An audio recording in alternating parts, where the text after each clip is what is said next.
والذين إذا فعلوا فاحشة أو ظلموا أنفسهم ذكروا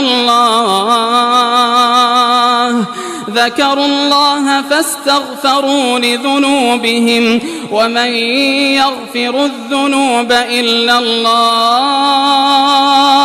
ولم يصروا على ما فعلوا وهم يعلمون أولئك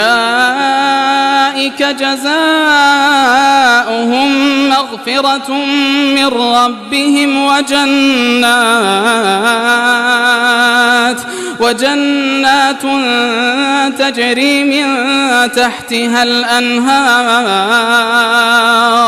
تجري من تحتها الأنهار خالدين فيها ونعم أجر